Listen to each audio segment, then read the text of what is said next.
trimagem longitudinal, manobrabilidade, fator de carga, passeio do CG e limite de velocidade. Hoje você irá aprender a analisar a manobrabilidade da sua aeronave e também os impactos de cada uma dessas condições. Olá, seja muito bem-vindo a mais um vídeo sobre aerodesign. Meu nome é Renan, seu anfitrião neste canal. É uma honra tê-lo aqui. E nesse vídeo você irá elaborar um código em MATLAB a fim de avaliar a manobrabilidade de sua aeronave e também avaliar os impactos de cada uma das condições, variação de velocidade e também quantidade de carga que você vai estar carregando. E tudo isso vai ser avaliado em termos de deflexão do profundor por G, que eu vou explicar mais em seguida. Quando eu participei do aerodesign, eu passei muito tempo estudando trimagem cruzeiro, depois fui para estabilidade dinâmica. Então era limitado pelas bibliografias. Comecei pelo Miranda, pelo Nelson, depois Sadraí para dimensionamento de superfície de controle, depois teve Nelson para estabilidade dinâmica, depois foi Roscan. Só que eu não consegui encontrar algo relacionado a manobrabilidade, até porque eu nem sabia o que era. Só quando eu comprei o Mechanics Flight do Philips, que tem esses exemplos aqui resolvidos que eu estou trazendo e implementando uma aeronave imaginária, eu tive uma noção do que seria manobrabilidade. E aí, a partir desse livro, ficou muito mais fácil entender o conceito de autoridade da superfície de controle em condições críticas, porque geralmente a aeronave deverá ter mais sustentação do que o peso. E, nesse caso, a razão entre peso e sustentação será o chamado fator de carga. Dessa forma, a gente vai precisar gerar, na nossa superfície de controle, uma quantidade de sustentação a mais para que a sustentação total da aeronave seja X vezes maior que o peso da aeronave. E aí nós entramos no chamado voo acelerado. Consequentemente, nós temos uma relação entre desempenho, área de cargas e estabilidade de controle. Agora eu vou pedir para que você abra o seu MATLAB e comece a repetir os cálculos que eu irei fazer aqui. Mas lembre-se de assistir os vídeos anteriores, caso você esteja caindo nesse daqui de primeira, porque ele carrega muitas variáveis, muitos cálculos que precedem das análises anteriores. E aí, para que você tenha essa dinâmica, esse repertório também de códigos, volte nos vídeos, estude eles, implemente. E vamos começar trazendo o seguinte contexto aqui. Essa análise que a gente vai estar fazendo é a análise de deflexão necessária para trimar a aeronave por G, associado aos limites de gravidade e também velocidade. A análise de manobra considera um voo acelerado, não apresenta offset vertical, que foi o que nós comentamos. E somente para que você consiga imaginar o que é essa análise, vou trazer essa imagem do livro do Philips. E o que é a manobrabilidade? Nesse caso, então, zoom aqui, a aeronave está em voo reto nivelado, aplica-se em voo reto, e no caso é aplicado o profundor, aplicou-se o profundor de modo que a deflexão resultasse no movimento do pico para cima. Nesse caso, como nós estamos acelerando a partir da aplicação desse profundor, a gente está saindo no estado de trimagem por voo acelerado, no qual nós temos uma sustentação que é N vezes o peso da aeronave, e a aceleração normal será o fator de carga aplicado menos 1 aqui. No caso, essa aceleração normal será zero quando o fator de carga for unitário, ou seja, voo reto nivelado, ou seja, voo reto constante. A aplicação deste comando vai gerar uma taxa de arfagem aqui em torno desse centro aqui de um raio. Esse raio dado por raio P, RP, que no caso é um raio de giro em torno de um ponto. E aqui, essa rotação será dada por um parâmetro Q, que é a taxa de arfagem. Deve-se calcular a aceleração normal máxima, que pode ser sustentada em uma manobra de pull-up para uma dada deflexão de profundor. E a outra consideração, para mensurar a manobrabilidade de uma aeronave, pode-se utilizar a derivada de deflexão, no caso ΔE por G. Aqui você já vai imaginar ΔE dividido por G, pois ela especifica a deflexão do profundor necessária para sustentar cada G adicional de aceleração normal acima da carga de um G, que é necessária para voo trimado. Então, você já consegue entender que nesse caso aqui, até antes de ele aplicar o profundor, nós temos um peso igual à sustentação. Não existe uma razão entre eles, portanto, você está em voo reto constante. Quanto menor for a derivada, mais manobrável será a aeronave. Ou seja, maiores acelerações serão produzidas a partir de pequenas deflexões do profundor. Ou seja, a gente não está calculando propriamente a deflexão do profundor, a gente está calculando uma derivada, verificando a intensidade dela em função de carga e em função de velocidade. Então vou começar a trazer agora o código, só para deixar dividido. Então vou colocar esse print aqui, que é o exemplo 6.1.1 do Philips. Vamos tirar um pouco do zoom, dar um enter aqui. E a primeira coisa a ser feita é declarar um vetor de XCG-CW, então, ou seja, que é o HCG que eu costumo utilizar. E ele varia de 0.2 a 0.6. Eu estou considerando essa variação de posição do centro de gravidade, ou seja, só o eixo X que eu estou definindo aqui. Depois é aplicado 2 laços for em seguida. O primeiro laço for vai variar o que? I, que está relacionado a CM delta E, e nesse caso é a posição do centro de gravidade. O dianteiro com carga máxima, o traseiro com carga mínima. Nós temos duas posições e também para a velocidade. Aí nós temos velocidade mínima, 1.1 da velocidade stall, 1.1 vezes a velocidade stall ou a velocidade máxima. São parâmetros que você obtém de aerodinâmico e desempenho. E a ordem dos cálculos é dada da seguinte forma. Primeiro temos um auxiliar. O auxiliar ele é declarado quando é um conjunto de uma equação que tem que ser calculada, não tem o nome de uma derivada, e dessa forma você não consegue dar um nome a uma variável. Então eu gosto de utilizar os auxiliares. Ou seja, esse auxiliar será o CM delta E em uma dada posição de centro de gravidade, mais o CL delta E vezes a diferença de ponto neutro posição do centro de gravidade, que no caso é a margem estática que está entrando bem aqui. Então você escreve essa linha, e aí logo em seguida temos as duas derivadas relacionadas a esse movimento, a essa taxa de arfagem, que no caso são CLQ e CMQ, ou seja, por analogia é um CL alfa, um CM alfa, mas só que a gente está discutindo em termos de taxa de arfagem. Ele é igual a 2 vezes menos o XCG-CW vezes CW, então aqui ocorre a dimensionalização, então aqui é um valor percentual, o XCG dividido por CW cancela 2 unidades, mas eu pego, torno isso adimensional. Dimensional novamente eu tenho só a posição do centro de gravidade, depois eu divido novamente por CW. Então algumas equações aqui, multiplica por CW, soma 2 vezes SH vezes LH e depois XCW vezes CW dividido por SW, CW 0.9, aqui é o rendimento, tá bom? Vou criar o rendimento, vezes o CL alfa H. Então aqui você tem a contribuição da asa e a contribuição do estabilizador horizontal para a derivada CLQ. A mesma coisa que a gente já vem trabalhando desde CL alfa, CM alfa. Em seguida CMQ, a mesma coisa, nós temos uma primeira porção aqui que é devida, uma primeira parcela que é devida à contribuição da asa e uma segunda parcela que é devida à contribuição do estabilizador horizontal. E aí eu vou estar substituindo esse ETH. Logo em seguida, calculadas essas duas derivadas, é importante pontuar que elas possuem vetores dentro delas, nesse caso XCG-CW. Então essa equação aqui, em alguns momentos, como por exemplo aqui embaixo, é necessário colocar um ponto para dizer ao MATLAB que você está elevando ao quadrado um vetor. Em alguns momentos precisa, em outros não. Mas quando vocês encontrarem esse pontinho aqui nas equações, significa que você está elevando ao quadrado um vetor. Logo em seguida, o coeficiente de peso CW para as duas condições. Então ele vai percorrer um laço for para uma condição de peso, depois outro laço for para outra condição de peso, depois um laço for para a velocidade, outro laço for para a velocidade mínima e outro laço for para a velocidade máxima.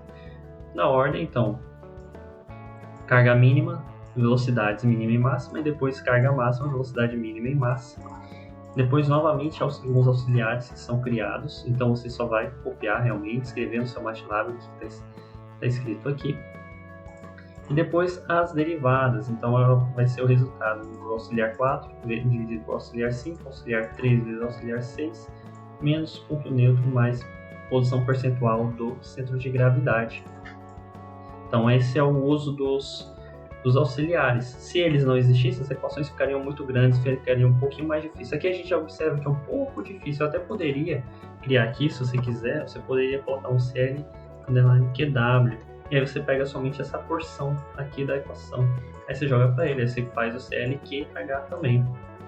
São algumas alternativas. Para simplificar os cálculos, é como se fosse um auxiliar. Vou até deixar aqui dessa forma. Eu gosto de deixar um pouquinho mais, reduzir a quantidade de linhas nesses cálculos aqui que são curtos. Em seguida você calcula essa derivada aqui, ΔE por TEG. Então é a primeira calculada em radiano, a gente faz os cálculos em radianos, depois converte para rad. Não sei porque tem um 1 tem aqui, eu devo ter deixado passar, mas não passa de uma simples conversão de radiano para graus. Em seguida a plotagem, ΔE, line width, E aqui só são algumas especificações de desenho do gráfico. A partir desse ponto aqui do código que eu implementei, eu vou cortar, porque eu quero comentar apenas sobre essas derivadas aplicadas ao ponto de manobra. O ponto de manobra é um limite traseiro de centro de gravidade que está mais atrás do ponto neutro da aeronave, que pode ser utilizado como critério para dimensionamento e garantia de manobrabilidade. Porém, ele ocorre quando a margem estática, quando a gente chega no ponto de manobra, quando a gente está mensurando as coisas a partir dele, o centro de gravidade já está após o ponto neutro. E quando ele está após o ponto neutro, nós temos um bom ponto de manobra. Eu vou passar um pouco por cima disso, porque em algum momento você vai entrar. Então, como se fosse uma análise de manche livre no aerodesign, que não faz sentido ser feita, porque o manche não está livre, porque sempre tem uma linkagem. Então, se em algum momento você vê sobre ponto de manobra, não dá para você implementar de uma forma mais adequada, a não ser que seja uma equipe mais experiente, mas utilizado como limite que seja traseiro. Ele pode ser usado. Então, quando você chega naquele ponto ali, a derivada ΔE por G vai ter um valor muito baixo, ou é nulo. Então, a aeronave vai ser muito manobrável, e a gente consegue ver isso em caças. Então, é um bom termo para caças, mas para o aerodesign não. Então, eu comento aqui porque eu já cometi o erro de trazer esse termo para dentro do aerodesign, que é o ponto de manobra, para o relatório apresentar. Sorte, ninguém me questionou, mas vale sempre considerar, né? A gente segue aquela regra à risca de que a margem estática tem que ser positiva e é maior do que um percentual. Porém, existem outras soluções, e aí eu não sei se no caso do aerodesign caberia em algum momento fazer um projeto de margem estática negativa. Então, é algo sempre a se imaginar um pouco, mas entender o porquê que não se aplica até o momento no aerodesign. Então, dentro da minha experiência, eu nunca vi, não sei se alguma equipe já fez, mas vale esse comentário. Ponto de manobra, só algo que está verdade, eu vou tirar essas equações daqui. Em seguida eu tenho um hold on para fazer a plotagem. Eu vou trazer aqui a parte do código para a plotagem. Como eu gostaria de trazer outras coisas ao gráfico, eu coloco o título inicialmente, ploto duas linhas, a linha da posição do centro de gravidade dianteiro e o centro de gravidade traseiro. Logo em seguida eu tinha aqui também a identificação do ponto de manobra, que eu vou tirar. Em seguida, a posição do ponto neutro. Também faço o desenho de uma linha nessa seguinte posição, 0.25, que no caso é a posição do centro aerodinâmico da asa. E a posição de alguns terços aqui. Então, você vai ver, acho que eu vou andar logo a plotagem. Isso aqui você vai ver na plotagem do gráfico.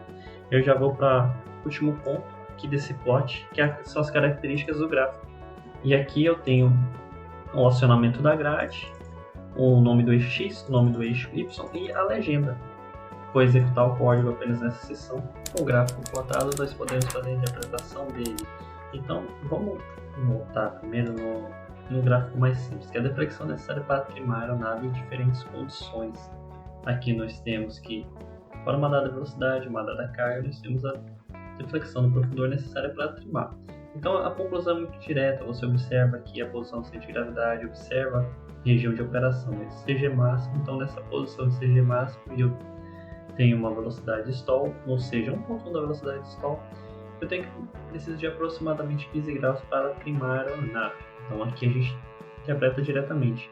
Já na derivada de deflexão do profundor por G em função da posição do centro de gravidade, a gente interpreta de uma outra forma. Primeiro, em termos de magnitude. Quanto menor ou mais positiva ela for, menos a gente precisa de deflexão negativa do profundor. Então a gente já consegue extrair essa primeira interpretação. Quanto mais negativo for, significa que você tem uma aeronave menos manobrável. Você precisa defletir mais profundor. Esse é o primeiro ponto. O segundo, o que ele está te dizendo? O quanto de deflexão de profundor você precisa para acrescentar uma unidade de G na tua aeronave. Então, se você estiver realizando uma manobra que precisa de 2G, você tem um G, que é o G trimagem, aquele no qual você está em velocidade reta constante, e agora você precisa adicionar um G a mais à tua aeronave. Quanto de deflexão você precisa para adicionar esse 1G a mais sobre determinada posição do centro de gravidade, determinada carga e sobre uma dada velocidade? É isso que a gente está respondendo aqui. Então vamos observar aqui primeiro, acho uma condição mais dentro do envelope, olhando para essa posição de velocidade máxima e carga mínima, aproximadamente, eu acredito que 4.5 a 4.7 graus de deflexão de profundor vão ser necessários para gerar um G adicional na aeronave. Então a gente sai da condição de voo reto constante, aplica no caso menos 4 graus necessários para sair daquela condição de voo reto nivelado. A gente precisa dessa condição aplicar ao menos 4 graus para que a gente possa induzir um fator de carga adicional em nossa aeronave.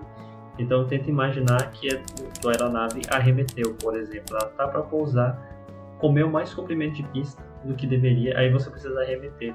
Acelerou um pouco mais para frente, se perdeu o comprimento de pista, o teu piloto pensou não vai dar, ele aplica profundor, aplica tração na hora e ele gera uma aceleração. Então, quanto que você precisa para sair daquele G ali unitário, que é a velocidade constante, vai precisar de menos 4 graus para poder gerar essa aceleração contrária àquela de descida. Então é isso que a gente está observando. Vou pegar essa condição mais crítica, que é o CG dianteiro na velocidade de stall. Então, para a gente gerar um G a mais de fator de carga na nossa aeronave, é necessário defletir menos 15 graus. Então, se eu quero sair de um G... Então, se tua manobra ela precisa de mais carga, você precisa de gerar pelo menos um G, você precisa de pelo menos 15 graus para poder sair e gerar aquele G adicional durante a manobra. Pode ser uma arremetida, pode ser um movimento de descida também, de mergulho. Então a aeronave está em uma aceleração ali, curva após o mergulho. Eu acho que é curva associada ao mergulho, que é uma condição crítica também. Então é isso que a gente está observando aqui. Toda vez que a gente quiser adicionar um G a mais na nossa aeronave, a gente vai precisar dessas condições de menos 15 graus. E aí consegue ficar muito mais fácil de interpretar. Então a magnitude, a gente observa que ela está bem desfavorável. E é o que a gente pode esperar mais ou menos da nossa configuração. Porque vamos dar uma olhada na margem estática. Mais ou menos por aqui, vamos para o HC de máxima, a condição mais crítica. Nós temos entre 0,55 e 0,5 de margem estática. Eu vou colocar aqui 0,525, tá bom? Vamos observar bem aqui essa região. Aparenta estar no meio, né? O ponto neutro. Ele aparenta estar bem por aqui. Vamos agora subtrair esse valor da posição do HCG máximo. Então ele está entre 0,35 aqui, 0,325, 0,33. Eu vou colocar esse valor no 0,33. Então é quase 20% de margem estática, então está bem elevado.